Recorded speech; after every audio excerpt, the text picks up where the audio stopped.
¿no? Vamos con Marcelo Zelagowski, Dale, cómo no. abogado, y para hablar acerca de este fallo histórico, Berito, del Sí. que estábamos dando cuenta al principio del programa. Así es, el famoso, Phishing. esta modalidad phishing, ¿no?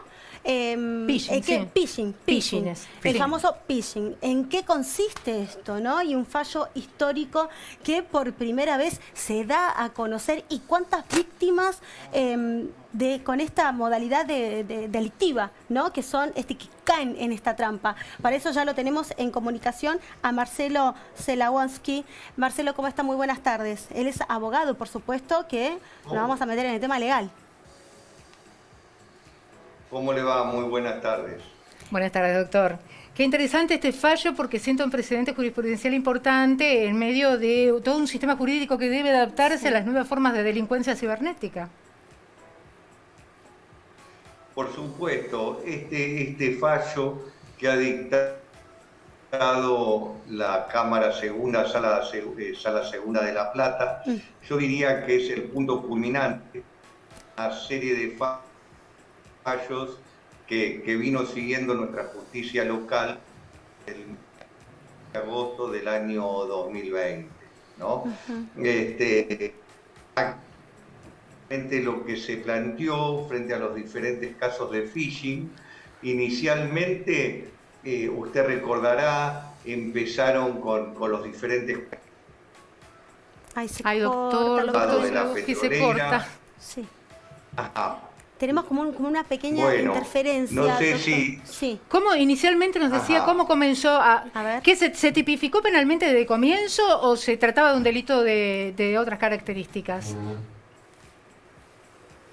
Perdón, no, trata de delitos de estafas. Si ustedes quieren, intento conectarme a través Sí, por favor. de otro medio en un par de minutos. Sí, Marcelo, Gracias, por favor, ahora gracias. se queda usted con la Gracias. producción para resolver este inconveniente que estamos teniendo. Pero bueno, ¿qué modalidad que se está dando? Y es un fallo histórico del que estamos hablando. Sí, aparte es como Jorge. lo hablamos en programas anteriores. Hoy por hoy, con la pandemia, la tecnología nos avanzó 5 o 7 años y estas cuestiones están surgiendo porque aprendimos en forma rutinaria y sobre la marcha a manejarnos con cuestiones tecnológicas que antes para nosotros era totalmente increíble. Ejemplo, el tema bancario. Ejemplo, la educación vía Zoom en diferentes facultades. Yo calculo que esto llegó para quedarse, como así llegaron estas cuestiones delictuales que son nuevas y modernas para nosotros, pero ya en países avanzados, en Europa, en Estados Unidos, hace rato que vienen combatiendo con esto. Claro. Yo le quería preguntar al doctor si había una tipificación penal porque intervino la Cámara Segunda, lo Civil y Comercial de La Plata, con lo cual acá se estaría evaluando, supongo que el daño estarán evaluando en términos de la responsabilidad civil, ¿no? Claro. De los delitos de responsabilidad civil. Yo también me quedé se pensando evalúa en el eso. daño y la proyección económica del daño, y por eso, pero la tipificación penal en esa parte es como que son dos cauces por separado. Ustedes hacen la denuncia penal por un lado y la denuncia civil por los daños se realiza por otro lado, que la pueden hacer por vía de defensa del consumidor, inclusive si afecta a una entidad bancaria. Y acá lo interesante del fallo es que le impone al banco la responsabilidad de la protección del cliente, aun cuando uno voluntariamente está entregando los datos. Claro, porque están cuestionando los mecanismos de seguridad, que sería la mala praxis bancaria, la mala praxis en seguridad bancaria que están teniendo los bancos, porque tampoco se actualizaron y se ayornaron a los tiempos modernos que estamos viviendo con el avance tecnológico. Claro, Por para eso poner tampoco seguridad a eso, ni hacen porque culpable a la víctima y al banco lo hacen responsable. Los delincuentes que operan a través de Internet siempre están un paso, 10 pasos, voy a decir, 10 pasos más avanzados que la propia seguridad de diferentes entidades para evitar de que haya tantos perjudicados con respecto a esto. Y lo peor es el tema de la configuración del delito, porque como son delitos muy nuevos y que se van modificando permanentemente conforme a las nuevas tecnologías, y también a que los delincuentes ven que aparecen sistemas de protección y seguridad diferentes también a partir de las empresas que controlan la seguridad en el espacio web. también van modificando los delitos. Sí, claro. Ahí está. Entonces van apareciendo delitos que van mutando y van cambiando permanentemente, con lo cual la estructura del derecho tiene que ser absolutamente dinámica frente a las nuevas constituciones de delito que van apareciendo en el día a día con las nuevas tecnologías. Claro, se tienen que ayornar día a día porque esto va cambiando, va mutando, va siendo dinámico. Exacto. Va siendo dinámico. Ya lo tenemos a Marcelo, ¿no, doctor? No ya puedo estamos. entrar porque estoy hablando por teléfono. No pueden Hola, doctor, ¿cómo le va? Buenas tardes. ¿Cómo le va? Buenas tardes. Ahora sí lo escuchamos perfectamente. Un grato placer tenerlo aquí con nosotros en Las Bravas. Discúlpeme, pero los problemas de la tecnología se extienden a todo. Digo, doctor, funcionan para los delincuentes, son muy avesados y tienen todas las herramientas para llegar a destino con sus maldades. Pero bueno, nosotros los que somos buenas personas tratamos de comunicarnos a veces y tenemos impedimentos. Así es. Pero bueno, hay un fallo alentador. Este fallo, como les decía, es el precedente, yo le diría, cumbre de aquí de la justicia de La Plata después de 2 años y medio de casos en materia phishing, ¿no? Es decir, esto empezó, como ustedes recordarán, con diversos cuentos del tío, etcétera, y entonces los delincuentes cuando entraban a su cuenta le sacaban un crédito, le vaciaban la cuenta y muchas veces le sacaban adelantos de sueldo. En una primera instancia, la jueza, la doctora Cairo, sacó una medida cautelar que se hizo pública, tanto en las páginas de la Corte como difusión en los medios, para después haber una seguidilla de fallos que fueron compartidos por los 24 jueces de La Plata y de otros departamentos judiciales, que las 2 cámaras confirmaron. Básicamente, ¿qué decían esos fallos? Que con los movimientos de cuenta, la denuncia penal y el relato de los hechos, se acreditaba, digamos, el phishing, el fraude. Doctor, buenas tardes. La sustitución de identidad, digamos, porque el phishing es eso, es la sustitución de identidad y a partir de allí la comisión del fraude. Ahora, doctor, ¿por qué interviene la Cámara en lo civil y comercial contando con que es un delito de estafa que está tipificado penalmente? ¿Es la demanda en paralelo? Mire, aquí lo que se planteó fue la nulidad de los contratos. La nulidad del contrato, es otra, claro. Claro, la nulidad del contrato de eso crédito, sí es civil. Un lado, eso para el caso que a usted le tomaron un crédito.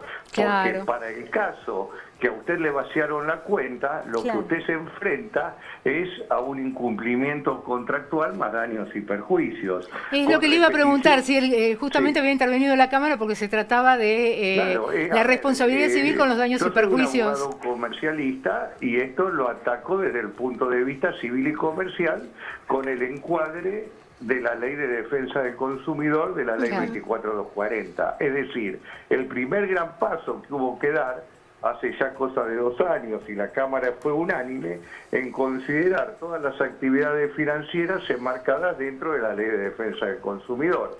Una vez que estuvo consolidado ese concepto, ya ahí se pudo avanzar, porque la posición inicial de los bancos fue una posición absolutamente confrontativa que no daba lugar a la negociación alguna. Por el contrario, ponían todo sobre las espaldas de la víctima, que es en definitiva el cliente.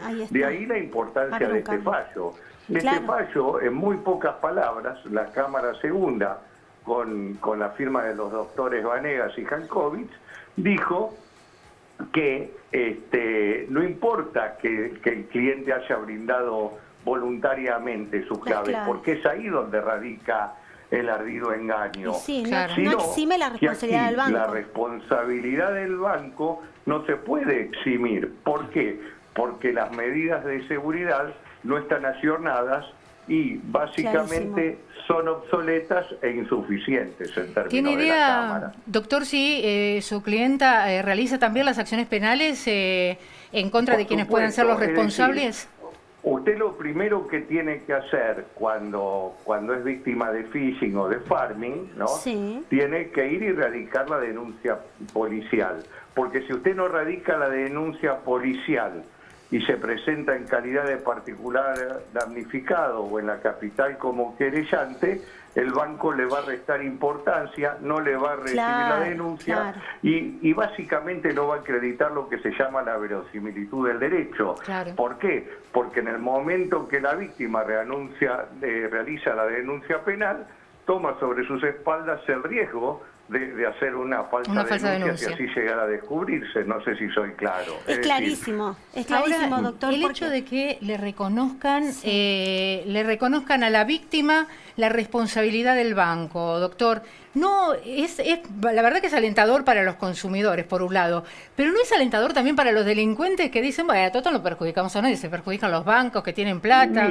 Mire, para los delincuentes lo principal que es alentador es la posición negligente de los bancos que no realizan una sola denuncia penal. Es decir, aquí este caso en particular es un caso que ha sido dictado contra el Banco de la Provincia de Buenos Aires.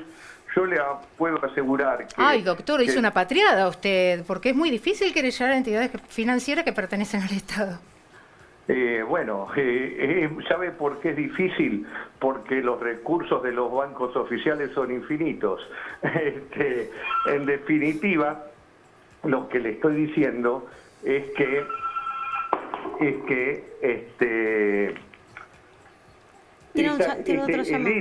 el hecho de que el Banco de la Provincia de Buenos Aires no ha promovido una sola denuncia penal en más de las 100 causas que yo llevo contra el Banco Provincia. Es decir, ¿qué le quiere decir eso? Que realmente, como usted dice, el delincuente se siente tan cómodo como lo dejan sentirse cómodo.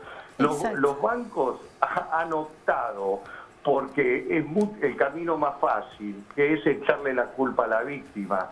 Entonces, es ahí donde radica la importancia de este fallo. ¿Por qué? Porque usted no se olvide que la ley 24240 de defensa del consumidor se basa en el principio de responsabilidad objetiva. ¿Eso qué quiere decir? Que hay una actividad riesgosa, como ha dicho el fiscal de cámaras en centenares de casos, donde esa actividad riesgosa genera beneficios a favor de los bancos. ¿Usted sabe los millones de pesos que se ahorran por día bancos por haberse hecho todas las transacciones en materia electrónica desde que empezó la pandemia?